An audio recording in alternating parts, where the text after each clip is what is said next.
Hi, this is Tony Lin. Welcome to my video. And today I'm going to share you a true story about one of the vaccine side effects, pericarditis. It is a very serious side effect from the vaccine.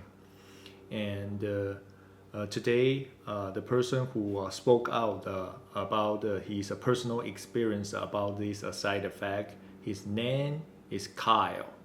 He is 29 years old, and after he took the second shot of the Pfizer vaccine, he developed a pericarditis.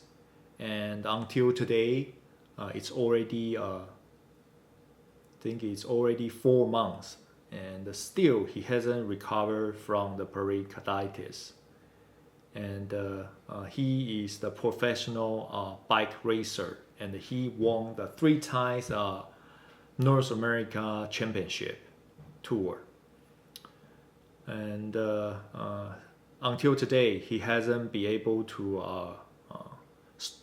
recover and do the regular training like he did in the last couple years. Today, he spoke out his personal experience about the pericarditis and exactly what happened on him in this interview with Dr. John Campbell. And I think it's a very valuable personal experience because if you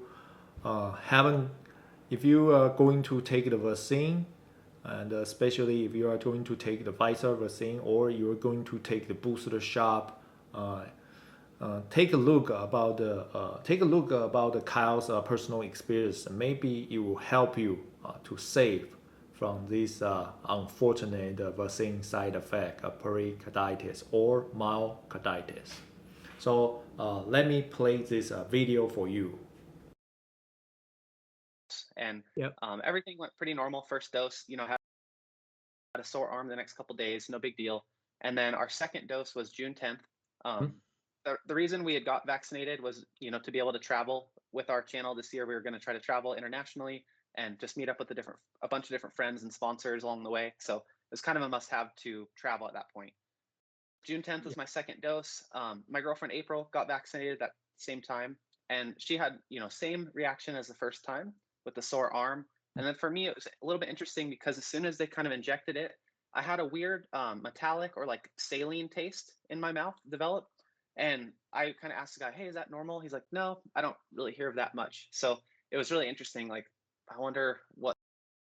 So as soon as you take the vaccine, as Kyle said, if you feel like some right away, he found some metallic cell-lined taste in his mouth. That is a sign that the vaccine is injected into the vein instead of the muscle. Because for COVID-19 vaccine, especially Pfizer and AstraZeneca, nurses are supposed to inject the vaccine into the muscle, not to the vein.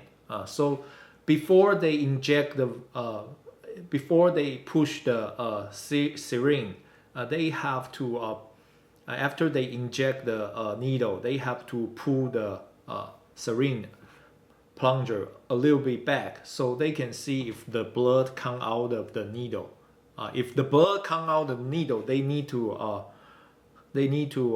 find another spot to inject the jab again, because that means the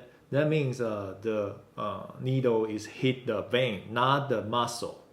And that is very important. If you don't know why it is important to inject the vaccine into the muscle instead of vein, and you have to I include the link for you. You can study that link. Actually, for those for the Pfizer and AstraZeneca vaccine, you have to inject the vaccine into the muscle, and then let your muscle develop the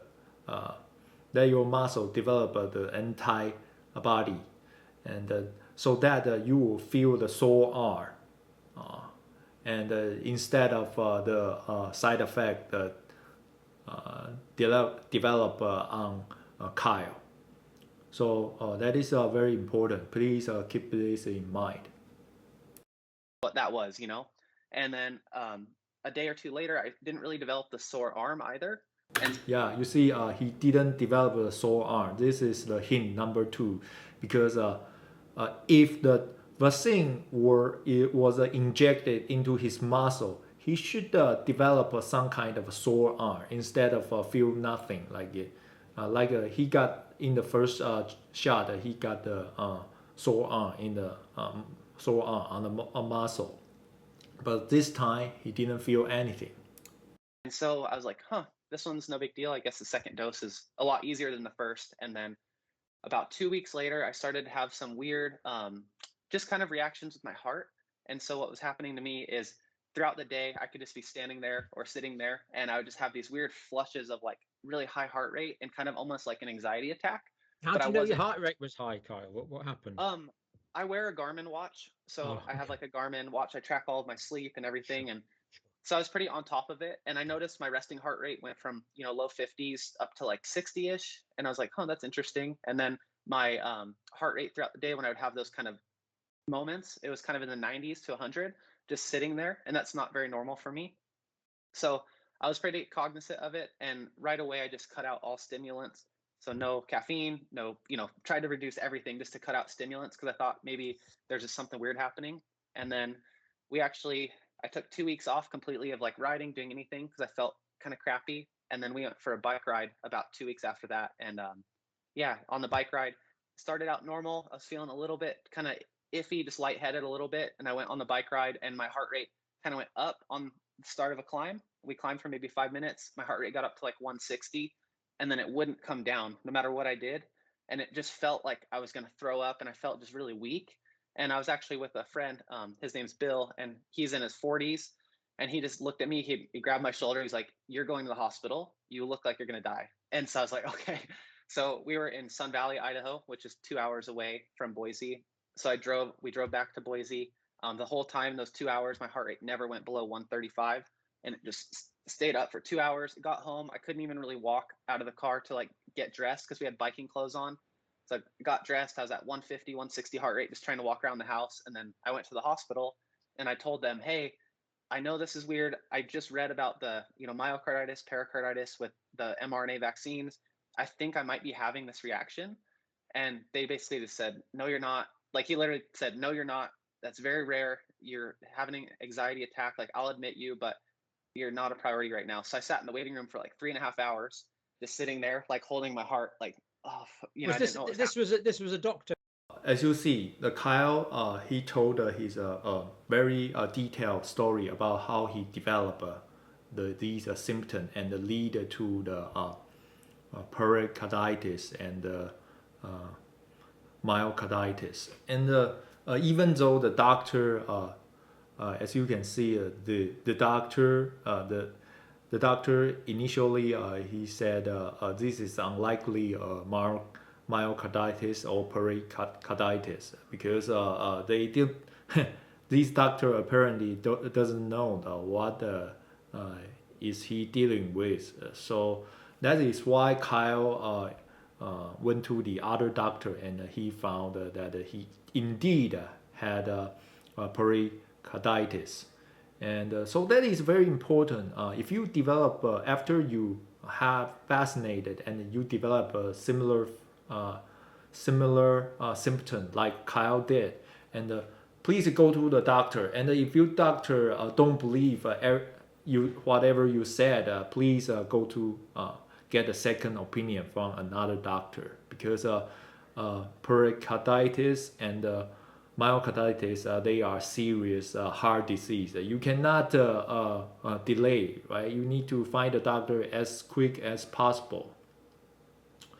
So yeah, and if you want to know more detail about Kyle's story and his interview, and I'll include the link for you, so you can go to the Dr. John Campbell's YouTube channel to see the entire Kyle's interview, and he'll explain the very detail there.